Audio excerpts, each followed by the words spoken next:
எனக்கு அன்பான நியோமேக்ஸ் மூத்த குடிமக்கள் மற்றும் இளைய குடிமக்கள் முதலீட்டாளர்கள் நலச்சங்கங்களின் உறுப்பினர்களே மற்றும் நமது 15 சங்கங்களை உள்ளடக்கிய ஜேக் கூட்டமைப்பின் அங்கத்தினர்களே, உங்கள் அத்தனை பேருக்கும் மூத்த குடிமக்கள் சங்கத்தின் தலைவர் மற்றும் இளைய குடிமக்கள் சங்கத்தின் பொருளாளர் அசோக்குமார் ஆகியோரின் இனிமையான மதிய நேர வணக்கங்கள்.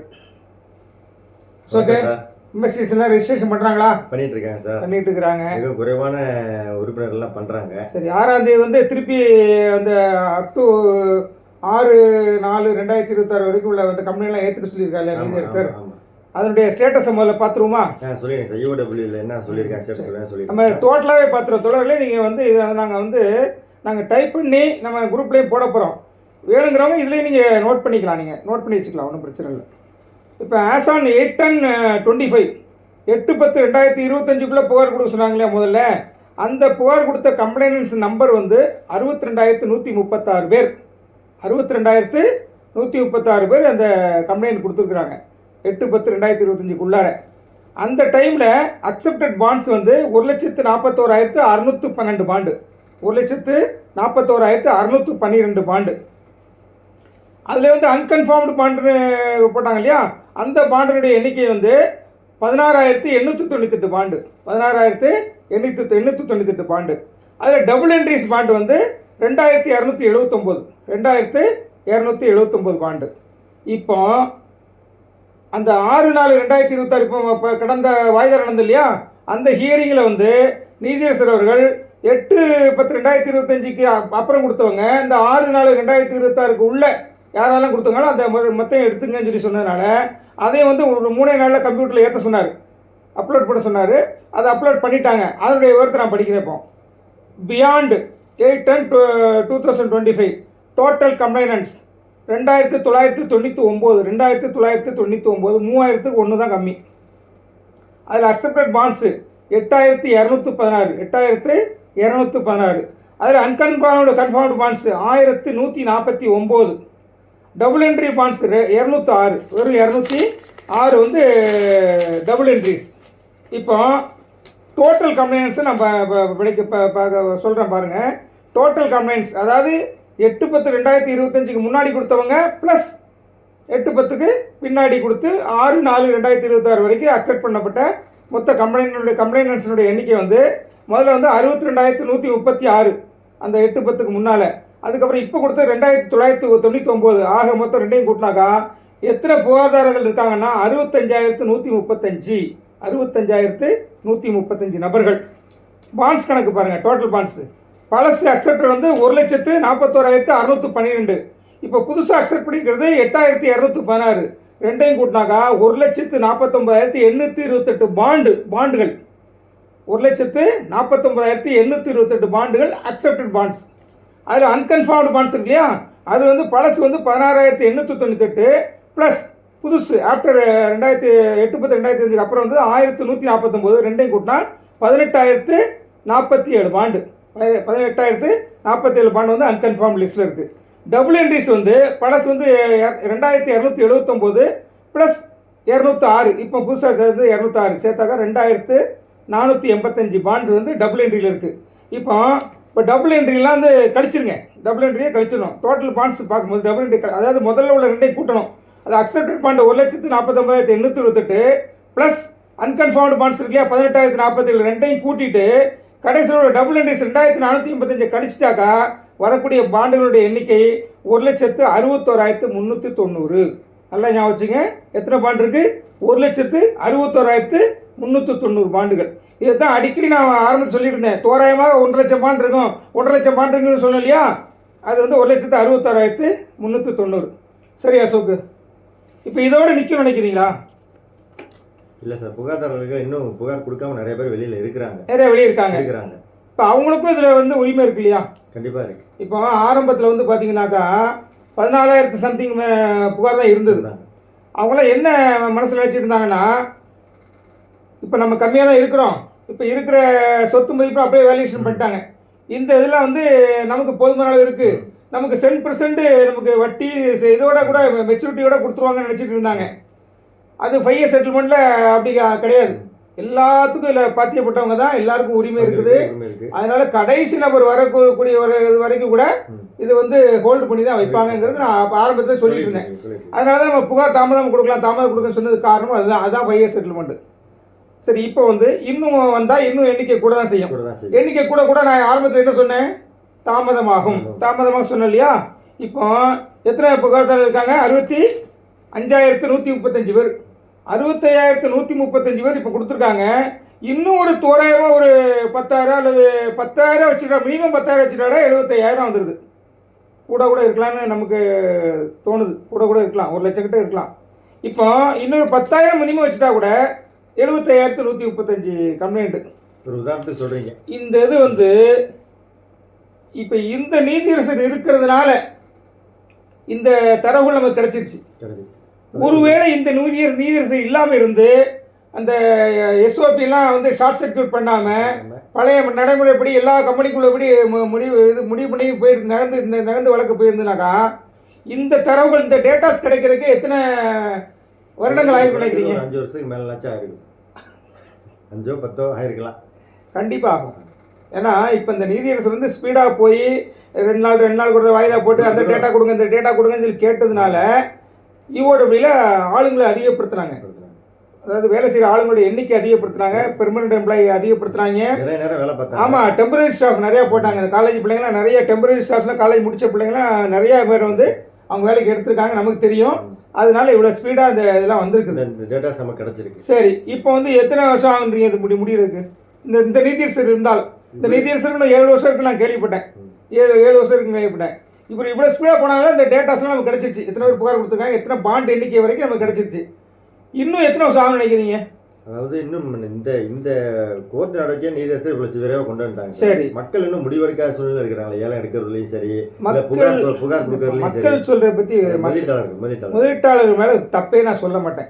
ஏன்னா இது வந்து ஒரு இடியாப்ப சிக்கல், பயங்கரமான இடியாப்ப சிக்கல். என்ன இடியாப்ப சிக்கல்னா, பழைய நிறுவனம் மாதிரி இந்த நிறுவனத்தார் இல்லை. சில தப்பாக நினைக்கிறாங்க, நிறுவனத்தார் தான் வேணும்னே லேட் பண்ணுறாங்க, இது கார்பரேட் பாலிசி லேட் பண்ணுறாங்க அப்படின்னு நினைக்கிறாங்க. நிறுவனத்தார் எனக்கு தெரிஞ்சு மக்களே, நிறுவனத்தார் வந்து லேட் பண்ண நினைக்கவே இல்லை. ஏன்னா அவன் என்ன நினைக்கிறானா, நிறுவனத்தார் இந்த வழக்கு சீக்கிரம் முடிச்சுட்டு அவன் இந்த பிஸ்னஸ் தொழிலை தொடங்க நினைக்கிறான், தொழிலை தொடர்ந்து பண்ண நினைக்கிறான்.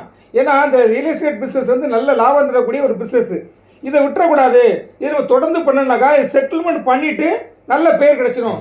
அதுக்கப்புறம் மக்கள் நம்மளை நம்புவாங்க. நம்ம பண்ணணும்னு நினைக்கிறதுனால அவன் முடிக்கணும்னு நினைக்கிறான். ஆனால் நிறைய பேர் தப்பாக பரப்பி விட்டுருக்குறாங்க. தவறு, அது எனக்கு தெரியும், அது தவறு. இவன் முடிக்கணும்னு தான் நினைக்கிறான், ஆனால் அவனாலே முடிக்க முடியுமா? முடிக்க முடியாது. சரி, இப்போ யார் கையில் இருக்குது? முதலீட்டாளர் கையில் தான் இருக்குது. முதலீட்டாளர் கையில் தான் இருக்குது. எப்படி இருக்குது? அவங்க மேலே தப்பு சொல்ல மாட்டேன் நான். ஏன்னா இப்போ எம்எஸ்சிஸில் பதிவு பண்ணுறது நம்ம படாத பாடுபட்டோம். மக்களுக்கு நல்ல அவேர்னஸ் கிரியேட் பண்ணது. இது ஏலம் வந்து புதுசு.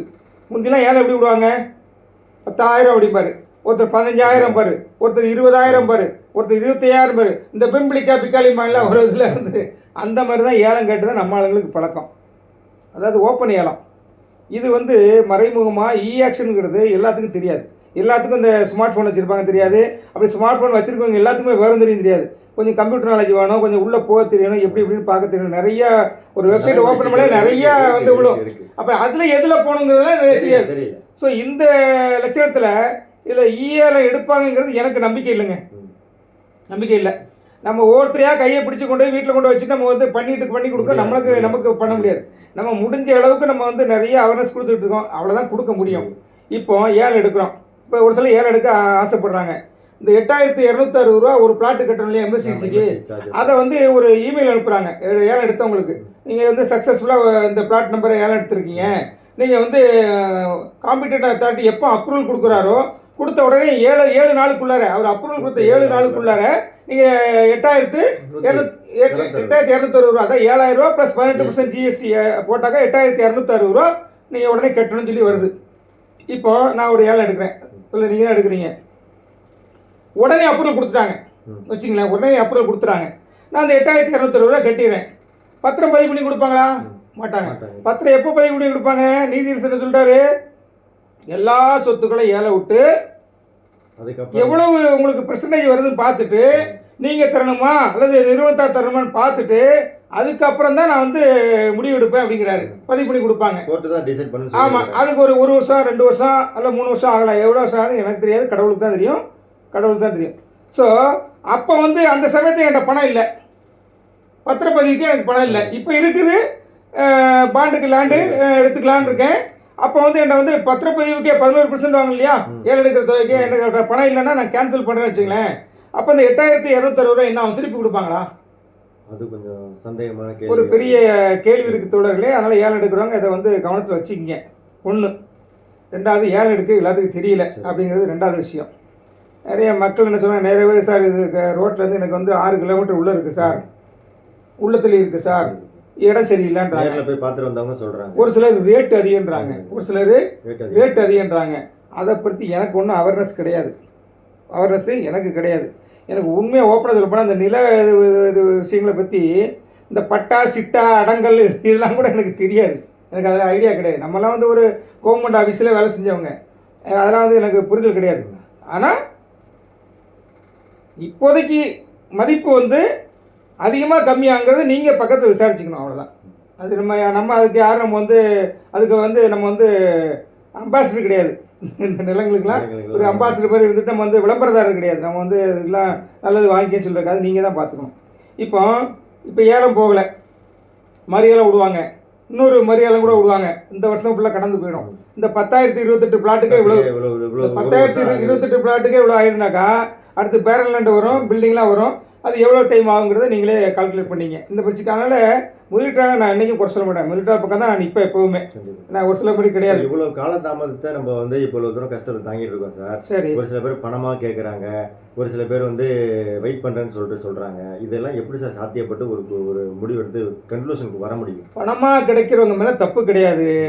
ஆனால் பணமாக கேட்குறவங்க வந்து ரொம்ப கம்மி தான் இப்போதைக்கு இருக்க சூழ்நிலையில்.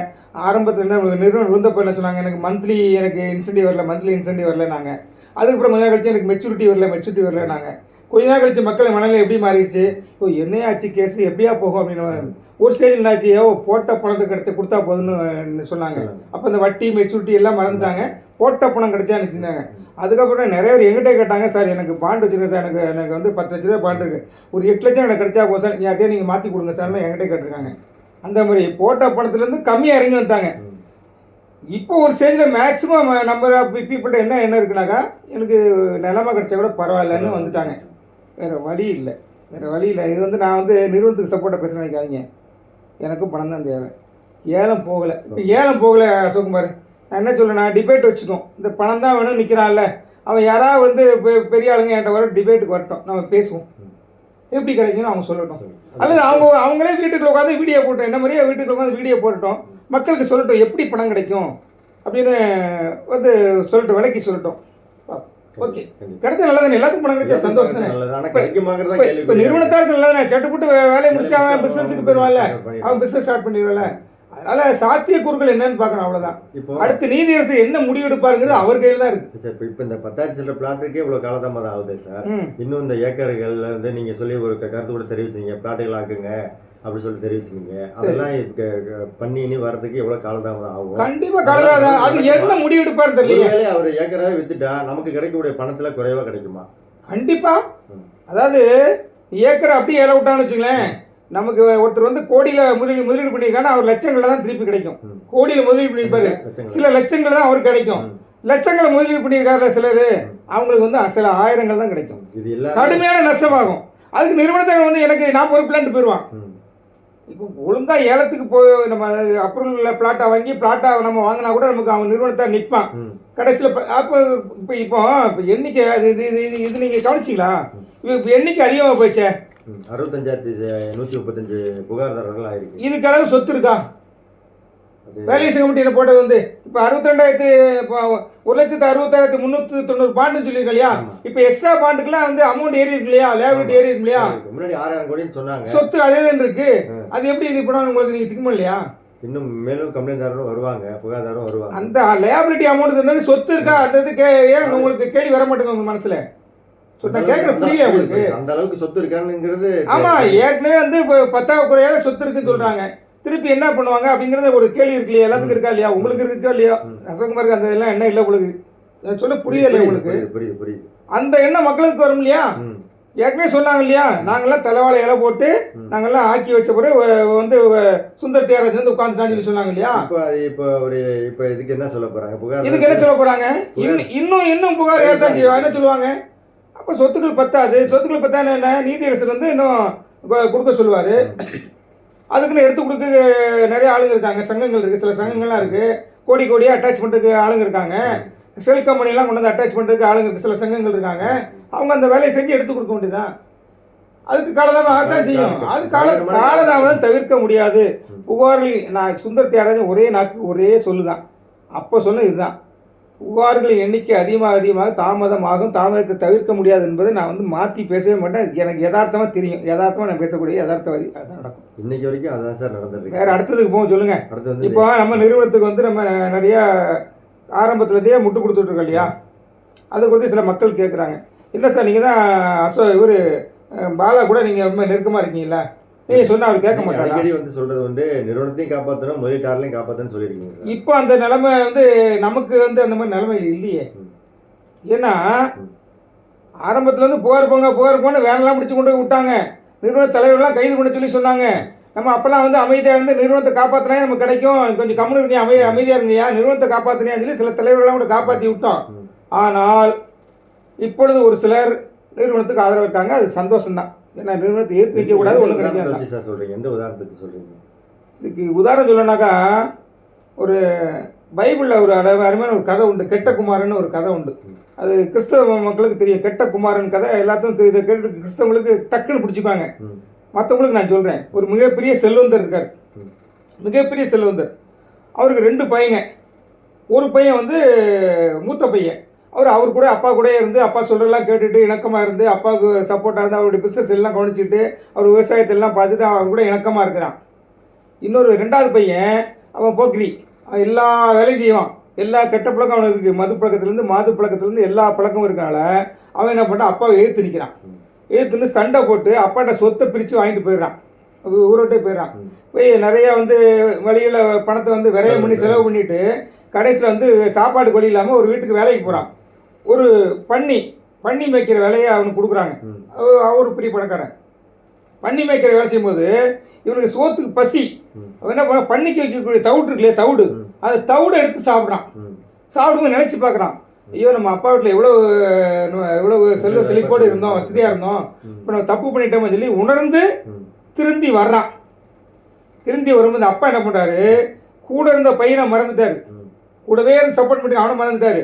இவன் கெட்டு போய் திருப்பி வரான்னு சொல்லிட்டு அவனை போய் கட்டி அடைச்சி அவனுக்கு விலை உயர்ந்த ஆடைகளெல்லாம் உடுத்து விட்டு நடப்பனை பரப்பனை ஊர்வனை எல்லா விலங்குகளையும் அடித்து அவனுக்கு விருந்து வச்சு ஊருக்கே விருந்து வச்சு கொண்டாடுறாரு. இதை பார்த்து வந்து அவன் மூத்த பையன் இருக்கான்ல, அவனுக்கு கொஞ்சம் மனசில் வருத்தம், ஏன்னா நம்ம கூடவே அவர் கூடவே நம்ம இருந்தோம், நம்ம ஆரம்பத்துலேருந்தே அவர் கூட இருக்கோம், இவன் இடையில போயிட்டு திருப்பி வந்து நிற்கிறாரு, இவனை போயிட்டு வந்தானே இவர் வந்து கொண்டாடுறாரு, நம்மளாம் ஒன்றும் செய்ய மாட்டேங்கிறாரு, நமக்கு ஒன்றும் கண்டுக்க மாட்டேங்கிறாரு. அப்படிங்கும்போது அவன் சொல்லுவான், அந்த செல்வந்தன், நீ எங்கூடையே தானே இருக்கிற, என் ஆஸ்தி பூரா உனக்கு தான்மா, ஆஸ்தி பூரா உனக்கு தான் அப்படின்னு சொல்லி அவனை சமாதானப்படுத்துவார் அவர். இது வந்து கெட்டகுமாரன் கதை நான் சொல்கிறது வந்து மக்களுக்கு புரிஞ்சிருக்குன்னு நினைக்கிறேன். இதுக்கு மேலே நான் ஒன்றும் சொல்ல விரும்பலை. அதில் வந்து மூத்த குமாரங்கிறது மூத்த குடிமக்கள் சங்கம். அவர் இன்னொருத்தர் சொல்றீங்களா? செல்வந்தர். செல்வந்தருக்கு தான் 2 பிள்ளைங்க சொன்னேன். செல்வந்தர் யாருங்கிறது உங்களுக்கு நீயே சொல்லுங்க, நீங்களே சொல்லுங்க, யாரு செல்வந்தர்? நியோமேக்ஸ் கம்பெனி அவ்வளோதான். கெட்டகுமார் யாருங்கிறது நீங்களே முடிவு பண்ணீங்க, நான் சொல்ல விரும்பலை. கெட்டகுமார் யாருங்கிறது நீங்களே முடிவு பண்ணீங்க.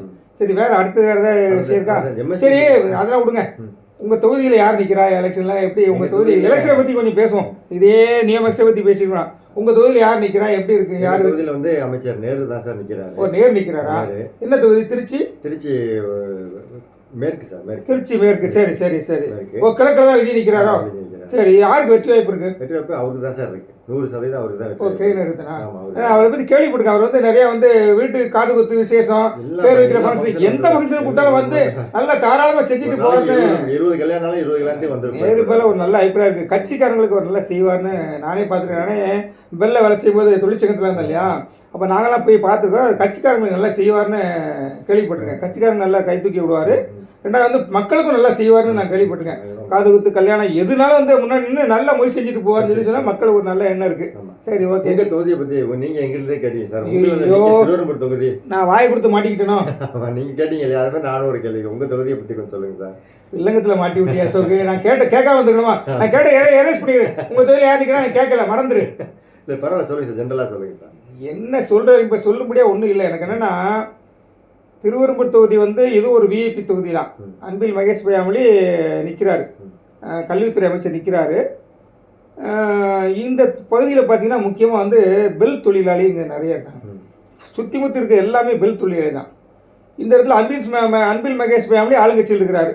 நம்ம அவர்கிட்ட கூட நியமன சம்பந்தமாக மனுலாம் கொடுத்தோம். அவர் வாங்கி பார்த்துட்டு ஒன்றும் பதிலே சொல்லாமல் அவர் பாட்டு போயிட்டார். இவர் எய்த்து நிற்கிறது வந்து பேக்குமார் நான் ஒரு இன்னசென்ட்டாக ஆள் சொல்லியிருக்கேன். சாதாரணமான ஆள், ஒரு நல்ல டைப் அவர். ஆனால் எனக்கு படத்தில் குமார் வந்து எம்பி எலெக்ஷன் நிற்கும்போது சட்டமன்ற தொகுதி 6 சட்டமன்ற தொகுதி சேர்ந்தான ஒரு எம்பி எலெக்ஷனு, எம்பி தொகுதி 5 தொகுதியில் வந்து அவர் வந்து கம்மியாக தான் வாங்கியிருந்தார். திருவெரும்பூர், திருச்சி கிழக்கு, திருச்சி மேற்கு எல்லாமே கம்மியாக வாங்கிட்டு இருந்தவர். கடைசியில் ஸ்ரீரங்கம் ஓட்டு எண்ணும் போது அவருக்கு தூக்கிச்சு. ஸோ பேக்குமார் ஸ்ரீரங்கத்தில் நின்று இருந்தார்னா நேராக அவர் கண்டிப்பாக அவர் ஜெயிச்சிருவார் நான் சொல்லிடுவேன். இங்கே வந்து என்னால் யார் ஜெயிப்பான்னு சொல்ல முடியல. ஏன்னா நியமஸ்லேருந்து பணம் போட்டு ஏமாந்தவங்கள பெல்ல வேலை செஞ்சவங்க ஓய்வு பெற்றவங்க நிறைய இருக்காங்க, ரிட்டையர்டு எம்ப்ளாயிஸ் நிறைய இருக்காங்க. அதே போல் இப்போ கரண்டில் இப்போ ஒர்க் பண்ணிட்டு இருக்காங்க இல்லையா, இப்போ அவங்களும் நிறையா நியமனத்தில் பணம் போட்டிருக்காங்க. இது வந்து எனக்கு மகேஷ் பொய்யாமொழி ஓப்பனாக சொல்லலாம். இப்போ வந்து என்ன வித்தியாசம்னா, இவர் பேக்குமார் வந்து ஒரு யூடியூப்பில் வீடியோவை ரீல்ஸ் எடுத்து போட்டிருக்காரு. ரீல்ஸ் போட்டிருக்காரு. இந்த மாதிரி நான் நியோமேக்ஸ் பிரச்சனையை நான் வந்தேன்னா கையில் எடுத்து நான் முடிச்சு கொடுப்பேன், யார் இது காரணமாக அவங்களுக்கு நான் தண்டனை வாங்கி கொடுப்பேன் அப்படின்னு சொல்லி அவர் சொல்லியிருக்கிறாரு. அதே போல் பப்ளிக் மீட்டிங் திருவெரும்பூரில் மீட்டிங் போட்டிருக்காங்க. அந்த இது தேர்தல் கூட்டம், அதில் கூட்டத்திலையும் ஓப்பனாக பேசியிருக்காரு. எனக்கு தகவல் என் காதுக்கு வந்து நான் அட்டன் பண்ணல, நான் அதில் அட்டன் பண்ண மாட்டேன், எனக்கு காதுக்கு வந்தது. பப்ளிக் மீட்டிங்லேயே சொல்லியிருக்காரு இந்த மாதிரி நான் நியமஸ் பிரச்சனை நான் கையில் எடுத்து முடிச்சு தரேன்னு சொல்லி சொல்லியிருக்கிறாரு. இவங்க இது வரைக்கும் ஒன்றும் சொல்லல மகேஷ் பொய்யாமொழி. ஒருவேளை இனி சொல்கிறாரா என்ன தெரியாது. அதனால் வந்து இந்த இடத்துல கொஞ்சம் டஃப்பாக இருக்கும்னு எனக்கு என்னோட அபிப்பிராயம். டஃப்பாக இருக்கலாம், ஏன்னா அது ஒரு டிசைடிங் ஃபேக்டராக இருக்கலாம். நியமக்ஸ் வந்து டிசைடிங் ஃபேக்டர் இருக்குன்னு நினைக்கிறேன். ஏன்னா வெளில உள்ளவங்க நிறைய பேர் இன்வெஸ்ட் பண்ணியிருக்காங்க. அதனால அவர் ஓப்பனாக சொல்கிறாரு. இவர் இனிமேல் சொல்லலாம், ஒரு நாள் இருக்கு இல்லையா, இனிமேல் மகேஷ் பொய்யாமொழியை நான் முடிச்சு தரேன்னு கூட சொல்லலாம். அதனால எதுவும் சொல்ல முடியாது எனக்கு. அரசியல் வந்து மக்கள் கையில் இருக்குது. ஆமாம், மக்கள் கையில் தான் இருக்குது அரசியல். நம்ம நியமஸ் பிரச்சனை நம்ம முதலீட்டாக கையில் தான் இருக்குது. நம்ம ஏழை எடுங்கன்னா நான் ஏழை எடுக்கணும், எடுத்துடணும். எடுத்தாலும் உடனே கிடைக்குமாங்கிறது நான் சொல்ல உத்தரவாதம் கொடுக்க முடியாது. உடனே அது கைக்கு வர்றதுக்கு, அந்த லேண்டு கைக்கு வர்றதுக்கு 1 வருஷம் 2 வருஷம் ஆகிடலாம். அந்த 2 வருஷம் வரும்பொழுது என்னுடைய மதிப்பு ஏறி தான் இருக்கும். வேறு வழி இல்லை. வேறு வழி இல்லைன்னா ஏழை எடுத்தாலும் ஒரு வழி ஏழாமே எடுக்கலாம் வச்சுங்களேன். இறுதியாக ஒரு கேள்வி சார் நான் கேட்டுறேன். சரி, மற்ற சங்கங்களை இணைக்கிறதுக்கான பெரும் முயற்சி நீங்கள் எடுத்து செஞ்சுட்டு இருந்தீங்க. அது வரமாட்டேங்கிறானே. அவங்கெல்லாம் இணைஞ்சிட்டாங்கன்னா இந்த பிரச்சனையை ஒரு 3 மாதத்துல சீக்கிரமாக முடிக்கலாம். அதாவது ஒத்துமையாக சேர்ந்த பலன் கிடைக்கும். ஒரு தென்னங்குச்சியை ஒரு குச்சியை உடைச்சிடலாம். அது இப்போ தென்னங்குச்சி பெருக்குமாறு இருக்கு இல்லையா, அந்த பெருக்குமாறு உடைக்க முடியுமா? முடியாது. எல்லாம் சேர்ந்து நிற்கிறது நாம சொல்கிறோம். அது இளைஞர்கள் வந்து புரிஞ்சிக்க மாட்டேங்கிறாங்க. ஏன் அப்படி அந்த அவங்க பேர் வந்து நான் அவங்களுக்கு நமக்கு ஒருத்தர் நினைக்கிறாங்க தெரியல. நான் பேர் புகழாக நீங்களே எடுத்துங்கய்யா. மக்களுக்கு சேவை செய்ய வாங்க, எல்லாம் ஒற்றுமையாக இருக்கும் வந்து நான் கூப்பிட்றேன். அதெல்லாம் விட்டுருங்க. இப்போ நியமக்ஸ் பிரச்சனையில் வெளியில் ஏலம் போகல, நம்மளும் ஏலம் எடுக்கலாம். என்ன நடக்கணுங்க நீங்கள் சொல்கிற மாதிரி 15 வருஷத்துக்கு இல்லை, அது வந்து எனக்கு விடமாட்டார் நினைக்கிறேன். நீதியரசர் நான் அப்படி தான் நினச்சிட்டு இருந்தேன். நான் அப்புறம் பார்க்கும்போது இப்போ அப்படி விடுற மாதிரி இல்லை. அவர் விடமாட்டார், அப்படி விடமாட்டார். ஒருவேளை நீதியரசர் கையில் தான் இருக்குது. அவரே வந்து என்ன சொல்லலாம், நிறுவனத்தாட்ட கூப்பிட்டு இந்த நீயே செட்டில் பண்ணியான்னு சொல்லி சொல்கிறதுக்கு வாய்ப்பு இருக்குது. வேறு வழியில் அவர் என்ன பண்ணுவார், இல்லைன்னா சங்கங்களை கூப்பிட்டு இந்தாப்பா வாங்கிப்பா, அவங்க சங்கத்தில் எத்தனை மெம்பர் இருக்காங்க, எவ்வளோ போட்டிருக்காங்க, அவளுக்கு ஈக்குவலான நலங்கள் இந்த இடத்துல வாங்கிங்க, எடுத்துங்க, கொடுத்துங்கன்னு சொல்லி சொல்லலாம். இல்லையா டிஆர்ஓ டேரெக்டாக கூப்பிட்டு ஒவ்வொரு டிஆர்ஓ மாவட்டத்துலேயும் போயிட்டு அந்த மாவட்டத்தில் யாரோ முதலீடு பண்ணிக்காங்களோ அந்த லிஸ்ட்டை மட்டும் எடுத்துக்கிட்டு அந்த மாவட்டத்தில் உள்ள சொத்துக்களை அவங்கவுங்களுக்கு பிரித்து கொடுக்கறதுக்கு முயற்சி செய்யலாம்.